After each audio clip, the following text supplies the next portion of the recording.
Urea కోసం ఇదే జగన్మోహన్ రెడ్డి హయాంలో జగన్మోహన్ రెడ్డి ముఖ్యమంత్రిగా ఉంటే ఈ రాష్ట్రంలో పులివెందల్లో ఎప్పుడు కూడా చరిత్రలో కనీ ఎరుగని రీతిలో ఇప్పటి వరకు ఈ రాష్ట్రం ఆవిర్భావం నుంచి పుట్టినప్పటి నుంచి కూడా ఎవరు చూడనటువంటి విధంగా పులివెందల్లో క్రాప్ హాలిడే రైతాంగం ప్రకటించి క్రాప్ హాలిడేని ఆచరించినటువంటి పరిస్థితులు జగన్మోహన్ రెడ్డి మర్చిపోయి ప్రజల్ని మభ్యపెట్టేటువంటి కార్యక్రమం చేస్తా ఉన్నాడు.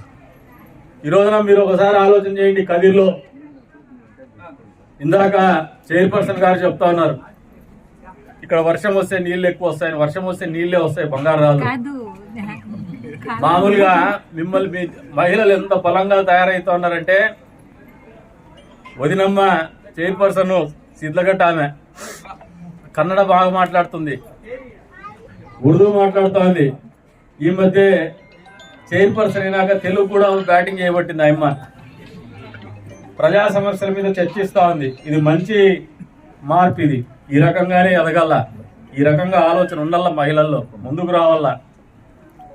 సైదాపురంలో డ్రైన్స్ కు రోడ్స్ కు మొన్న మేమే ఇచ్చినాం డబ్బులు. ఎర్రగుంట్లపల్లి రోడ్డు కూడా పని మొదలు పెట్టాం. మామూలుగా అక్కడ పోయినప్పుడల్లా మమ్మల్ని తిడతా ఉండ్రి. మాకు బాధ్యత ఇది. ఎప్పుడు కూడా మాకు తెలుగుదేశం పార్టీకి వెన్నంటి ఉండేటువంటి వాటిలు ఇవి. ఇక్కడ ప్రతి అభివృద్ధి కూడా పూర్తి స్థాయిలో జరిగి తీరుతుందని మీకు అందరికి కూడా మాట ఇస్తా ఉన్నాను. ఎక్కడ కూడా 1% పని కూడా పెండింగ్ పెట్టాం ఈ వాటిలో. అందులో ఎస్సీలు కూడా ఎక్కువగా ఉండేటువంటి సైదాపురం ఇది. వాళ్ళ కష్టాలు తెలుసు, వాళ్ళ బాధలు తెలుసు. వాళ్ళకు మంచి చేసేటువంటి ప్రతి పనిని కూడా చేసి చూపిస్తామని చెప్పేసి కూడా ఈ సందర్భంగా తెలియజేస్తా ఉన్నాం. వాళ్ళని ఎప్పుడు కూడా తక్కువగా చూడమని చెప్పేసి కూడా మాటిస్తూ ఉన్నాం. అంతేకాకుండా ఈ రోజున ఈ ప్రాంతంలో రైతాంగానికి మీరు ఒకసారి గమనిస్తే హంద్రి నీవా ద్వారా పూర్తి స్థాయిలో నీళ్లు చెరువులు నింపేటువంటి కార్యక్రమం చేస్తా ఉండేది వాస్తవమా కాదా ఒకసారి అర్థం చేసుకోమని చెప్పేసి తెలియజెప్తా ఉన్నాం. మేము అప్పుడు ఏదో పూర్తి చేసినటువంటి కాలువల ద్వారానే ఈ రోజుకు చెరువుకు నీళ్లు ఇస్తున్నాం, కానీ మేము కొత్తగా చేసినటువంటి పనులు లేదు. కేవలం లైనింగ్ పనులు చేసినాం ఈ మధ్యకాలంలో. దాంతో నీళ్లు ఎక్కువ వరకు వేగవంతమవుతాయి, కింది ప్రాంతానికి తరలిపోతాయి. అంతకు మించి కొత్తగా నీళ్లు ఇవ్వడానికి ఈ ప్రాంతానికి మేమేం వెసులుబాటు చేసిందేం లేదు. కానీ గత ప్రభుత్వం 5 సంవత్సరాల పాటు అదే కాలువల్లో ఎందుకు చెరువులు నింపలేకపోయింది అనేది సమాధానం చెప్పని చెప్పేసి కోరుతూ ఉంటాం. ఇటువంటి మాటలు మాట్లాడరు, కానీ వచ్చిరాని తెలుగులో బాలకృష్ణ గురించి వ్యక్తిగతంగా మాట్లాడేటువంటి మాటలు మాత్రం మాట్లాడుతూ ఉంటారు. ఫస్ట్ తెలుగు మాట్లాడండి, తెలుగు నేర్చుకోండి. తెలుగు నేర్చుకున్నాక ఎన్నికల్లో పోటీ చేసే వాళ్ళు నిర్మాణాత్మకంగా మాట్లాడటం నేర్చుకోండి. మంచి గురించి మాట్లాడండి, మంచి చేయకపోతే మాట్లాడండి. ఈ మంచి జరగలేదని తెలియజెప్పండి, కానీ అడ్డగోలు మాటలు, చిల్లర మాటలు, వ్యక్తిగతంగా మాటలు మాట్లాడితే, వ్యక్తిగతంగా ఎవరినైనా పరిషదలంతోనో లేదా కించపరిచే విధంగా మాట్లాడితేనో రాజకీయాలు అనుభవం లేకుండా రాజకీయాలు చేస్తూ ఉన్నారు.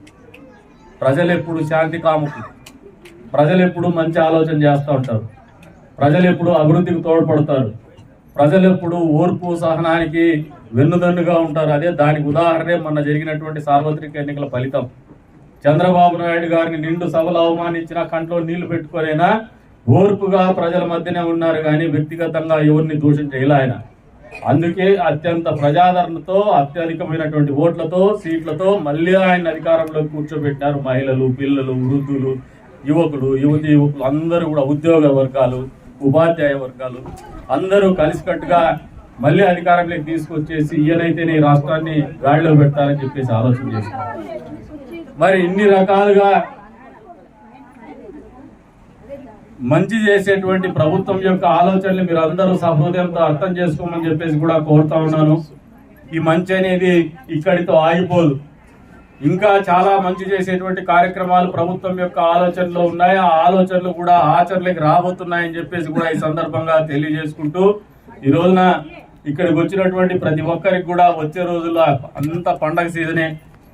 మీకు అందరికి కూడా దసరా పండగ శుభాకాంక్షలు తెలుపుకుంటూ, ఆ దుర్గమ్మ మనందరి జీవితాల్లో మంచిది తీసుకురావాలా, మంచి చేయాలా, బాగా స్వీట్లు కూడా పంచిపెట్టుకొని వంట చేసుకొని తినాలని చెప్పేసి, ఈ రేషన్ కూడా సక్రమంగా ఈసారి మీకు సరైన పద్ధతిలో అందజేయబడుతుందని చెప్పేసి కూడా తెలియజేసుకుంటూ, మరొకసారి అందరికి కూడా పండగ శుభాకాంక్షలు తెలుపుకుంటూ సెలవు.